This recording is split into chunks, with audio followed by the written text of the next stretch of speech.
On va passer à l'imagerie avec Alexandre Faure de Paris qui va nous parler des pré- et post-CAF trio sur, j'imagine, la tomodensitométrie thoracique quantitative. Je profite de ce tout petit break pour vous signaler qu'hier soir, j'ai retrouvé dans la salle où s'est déroulée la session kiné une gourde violette. Donc si... Je sais pas, je vous l'envoie pas, mais venez la chercher. Voilà. Merci.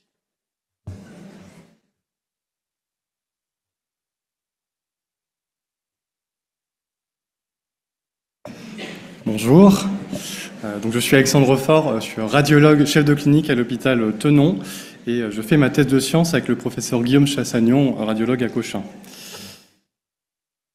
Alors je vais vous parler de scanners, évidemment, de patients sous traitement, sous trois axes. Le premier, sur les dilatations bronchiques, est-ce qu'elles peuvent être réversibles, appuyées par une publication.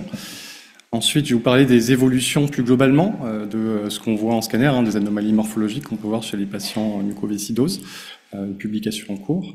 Et enfin, je vous parlerai du projet actuel. Est-ce qu'il y a un apport du scanner pour le programme compassionnel? Donc, premièrement, les dilatations des bronches, est-ce que ça peut être réversible ou pas? Conceptuellement, une dilatation des bronches, je pense que c'est quelque chose d'assez fixé. Eh bien, c'est pas si simple. Qu'est-ce qu'on a vu? Globalement, en regardant les scanners, on voit qu'il y a une amélioration assez importante des anomalies sous traitement. Et on a observé de manière fortuite des cas de patients avec des dilatations des bronches qui semblaient diminuer. Donc on s'est dit qu'on allait essayer d'analyser ça. Les scores visuels habituels sont assez peu adaptés pour vraiment se focus sur juste les dilatations des bronches. Et donc ce qui a été décidé, c'est d'analyser spécifiquement si ces dilatations des bronches, elles pouvaient être réversibles ou non dans notre cohorte de patients. Donc qu'est-ce qu'on a fait? On a pris nos patients de 2019 à 2021. Il fallait qu'ils aient un scanner avant et un scanner après, parce que sinon on ne peut pas savoir si c'est réversible. Et on a cherché parmi tous nos patients, est-ce qu'il y en avait ou pas, avec une réversibilité des dilatations des bronches, et oui, on en a trouvé 12. Et donc on s'est dit, on va essayer de les comparer à d'autres patients qui n'ont pas cette réversibilité pour essayer de comprendre pourquoi. Pourquoi est-ce qu'il y a une réversibilité? Est-ce qu'on peut la prédire éventuellement? Donc on leur a associé des témoins, 3 témoins à chaque fois. Comment on a fait? Alors on a fait plusieurs choses. On a fait d'abord un score de Brody sur tous nos patients, témoins ou non. Ça fait 48 scanners avant et après traitement. Et on a fait des mesures manuelles des diamètres de bronches, de lumière bronchique et de l'artère associée pour définir des dilatations des bronches. 6 paires par scanner. Et on a aussi mesuré le volume pulmonaire total radiologiquement par segmentation. Bon. Alors, c'est un phénomène qui est assez rare. Donc 12 patients sur 235, c'est 5%. Et ces dilatations des bronches, qu'est-ce qu'on a vu? C'était des dilatations des bronches peu sévères, c'est des dilatations des bronches cylindriques. Nos patients, avant traitement, pas grand-chose à dire, pas de différence, c'était des groupes homogènes. Donc qu'est-ce qu'on a vu? Il y a une évolution du score visuel des dilatations des bronches, une évolution du diamètre bronchique et une évolution également du volume pulmonaire total chez nos patients avec cette réversibilité de dilatation des bronches. Alors ces dilatations des bronches, qu'est-ce qu'on a vu? Elles avaient globalement moins d'épaississement pariétal avant traitement, donc c'était peut-être un peu moins sévère. Et il faut quand même noter que même celles qui n'avaient pas de réversibilité, on notait quand même une diminution. Donc on n'avait pas, ça restait des dilatations des bronches, mais scannographiquement en tout cas moins sévère. Donc qu'est-ce qu'on peut en tirer?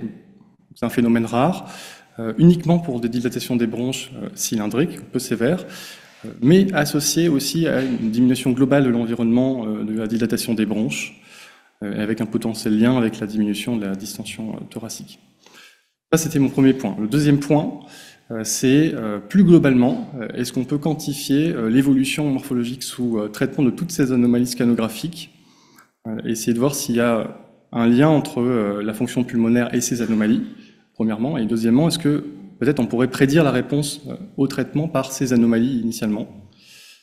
Donc, on a fait pareil, on a pris un peu plus de patients, donc on a une plus grande cohorte, c'est de 2019 à 2023, 360 patients. On a exclu ceux qui ne rentraient pas dans nos critères avec un scanner avant-après, entre autres, ce qui nous donne 218 patients, et donc x2, 436 scanners. À ça, en plus, on a développé un outil de segmentation automatique, c'est du deep learning. On a entraîné, il y a des radiologues qui entraînent cet algorithme sur 250 scanners autres, pas de la cohorte, des patients avec des pathologies bronchiques diverses. Et on a entraîné cet algorithme à reconnaître et différencier, vraiment différencier 7 types d'anomalies qu'on peut retrouver dans la mucoviscidose, donc des bronchectasies, une dilatation des bronches, des épaississements des parois des bronches, des impactions mucoïdes, les micronodules, des condensations /atlectasie, je dis slash parce qu'on n'a pas souhaité faire de différence, c'est un peu trop compliqué pour l'algorithme. L'emphysème et la perfusion mosaïque, donc beaucoup d'anomalies. Et ça, on a validé, on allait quand même déjà chercher à savoir est-ce que ce qu'on faisait c'était bien, est-ce que c'est au moins aussi efficace qu'un radiologue. Bon, on prend un petit peu, voilà, ça fait un petit peu mal au cœur, mais oui, c'est aussi efficace pour la segmentation. Mais alors attention, c'est pas meilleur, c'est important. Donc qu'est-ce qu'on voit? Donc, avec notre algorithme, voilà, on l'a fait tourner chez nos patients avant-après. Qu'est-ce qu'on voit? C'est assez attendu, mais c'est bien de le voir. Il y a une diminution qui est significative de quasiment toutes ces anomalies, exception des...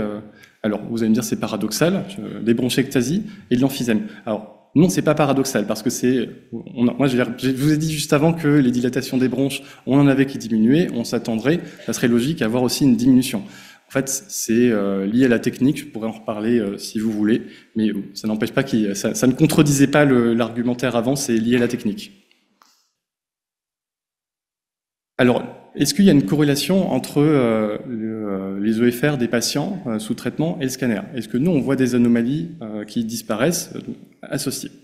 Donc oui, il y a quelques paramètres qui ont été indépendamment associés à la dégradation du VEMS avant traitement. C'était, donc je parle bien du scanner initial pour essayer de prédire, c'est l'étendue des impactions mucoïdes, l'étendue des condensations et l'étendue de la perfusion.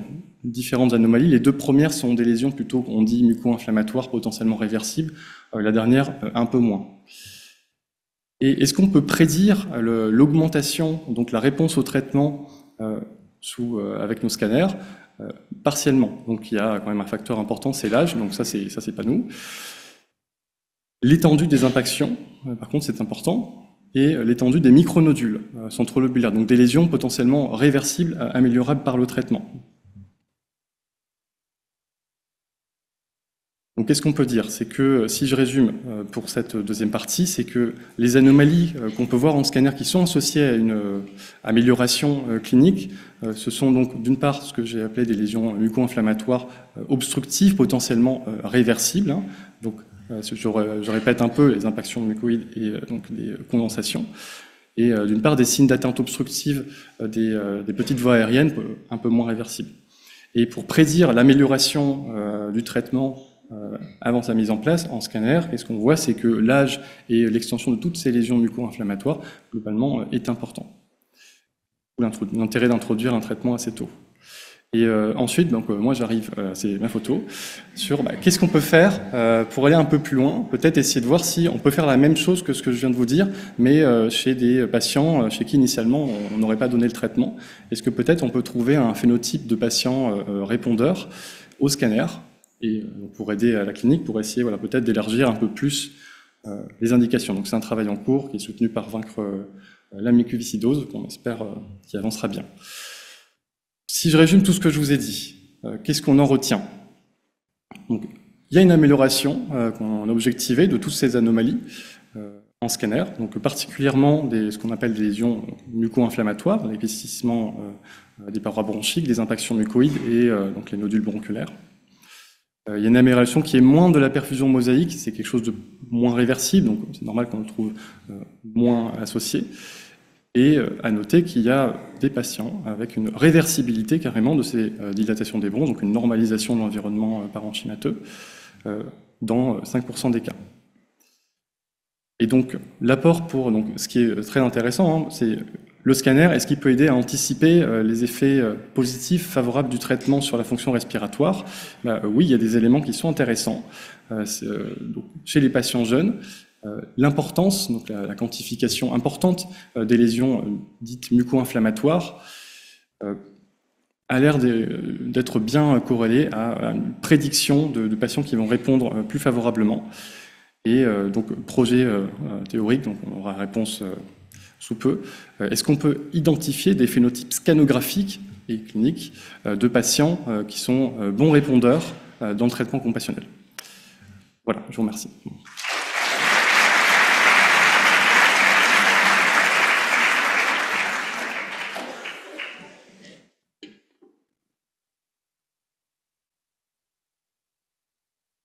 Merci beaucoup, c'était super intéressant. J'imagine qu'il va y avoir des questions. Merci, on est effectivement en attente des résultats compassionnels. Est-ce que vous avez prévu de refaire une analyse TDM quantitative comme ça, un peu plus à distance de la première année de traitement, pour voir si, pas tellement les bronchectasies, mais si les autres signes inflammatoires, la perfusion, micronodules, tout ça continue à s'améliorer, ou si c'est... C'est pas un projet imminent en tout cas, c'est pas dans les circuits. Il n'y a pas eu de coupe expiratoire, on est d'accord? C'est la perfusion mosaïque qui est évocatrice d'anomalies. Ouais, c'est strictement sur scanner inspiratoire, une seule acquisition. Non, Thierry, peut-être pour répondre à ça, initialement, les études, elles ont été faites sur, on fait un scanner avant la mise sous traitement, et au bout d'un an, on refait un scanner pour voir un petit peu comment ça se passe. Et puis après, on est sur du soin, je ne sais pas si le terme est encore utilisé en tout cas, mais sur du soin courant. Donc on ne fait pas des scanners tous les ans chez les malades. Mais c'est vrai que là, on commence à être à 4-5 ans chez un certain nombre de malades. Et on est au moment où on recommence à faire des scanners. Et oui, ces outils sont disponibles. Et oui, ça sera assez facile d'aller regarder.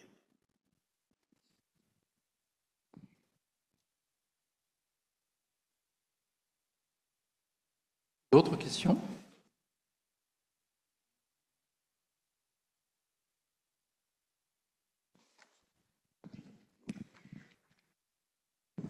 Merci.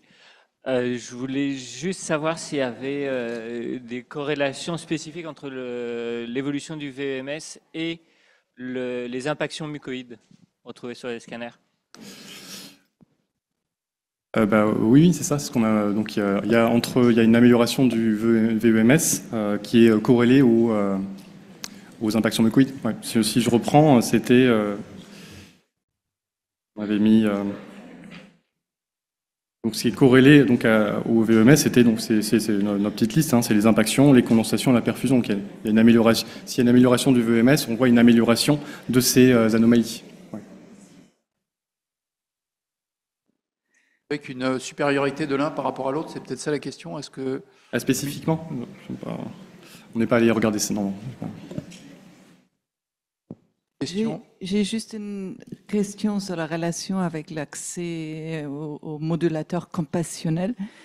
Peu importe, je croyais l'état scanographique, s'il y a des mutations potentiellement répondeurs au modulateur, si le scan est catastrophique, on ne va pas lui dire tu n'auras pas droit à ton Kaftrio. C'est justement l'idée du compassionnel, j'aurais pensé, mais peut-être j'ai mal compris. Si je peux commencer, parce qu'il y a quand même un grand expert qui connaît bien ce sujet ici. C'est donc des patients qu'on rentrait dans l'essai compassionnel, et nous on va regarder leur scanner et voir si peut-être on peut rajouter une information supplémentaire. On va pas. Le but est plutôt positif que négatif. Pour compléter ça, l'objectif, c'est on a un certain nombre de malades, pas tous, mais un certain nombre de malades sur lesquels on a fait des scanners d'évaluation au moment de l'évaluation initiale du programme compassionnel, donc 4 à 6 semaines de traitement. Donc ça veut dire qu'on a un scan raisonnablement avant traitement. Parfois, il a été refait immédiatement avant traitement. Parfois, on a accepté des scans qui avaient 6 mois. On n'avait pas refaire des scanners spécifiquement pour les malades. Et on a refait un scan très précoce. Et ce qu'on voit, c'est qu'il y a visuellement, très précocement, à 1 mois de traitement, 6 semaines de traitement, une amélioration du scanner. Or, quand on évalue les malades sur le programme compassionnel, globalement, on évalue quoi? On évalue les symptômes. Est-ce que vous toussez moins, vous crachez moins, vous avez eu des antibiotiques, il y a moins d'oxygène pour ceux qui en avaient, des choses comme ça. Mais ça, c'est un tout petit peu subjectif. Derrière, on a le test de la sueur, qui souvent nous donne des informations importantes, mais il peut y avoir une certaine variabilité, on a aussi quelques mutations qui posent problème, etc. Ensuite, on a le VEMS. On sait que le VEMS, s'il s'améliore beaucoup, très bien, mais il ne s'améliore pas chez tous les malades, y compris chez les malades répondeurs, pour tout un tas de raisons. Voilà.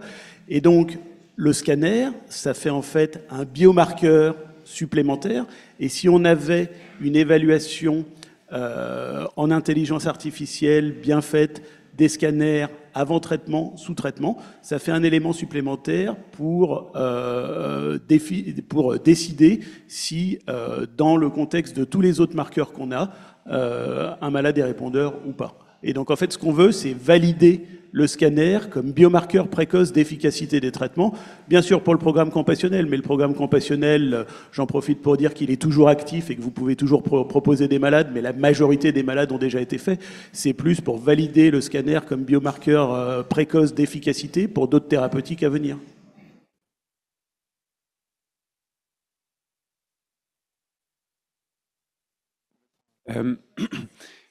Quel était le panel de radiologues qui testait effectivement et qui relisait les scanners?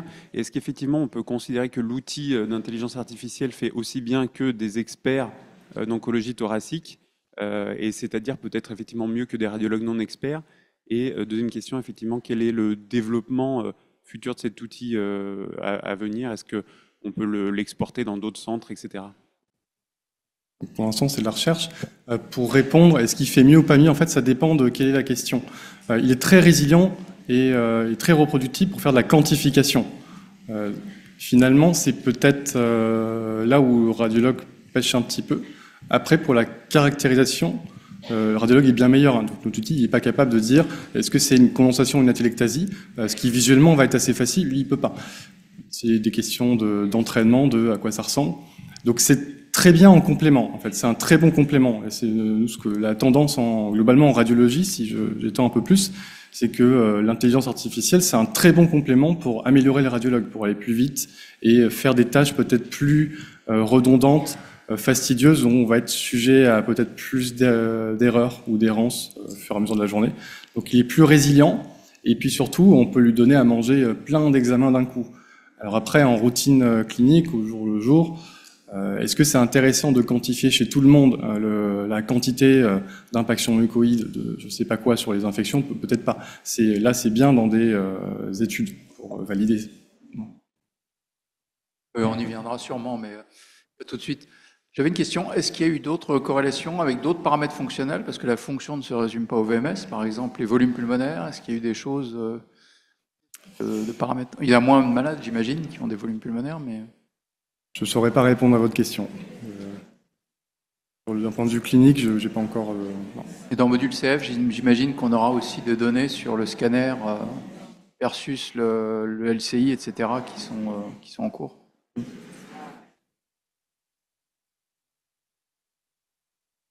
Merci beaucoup pour cette session passionnante et très variée.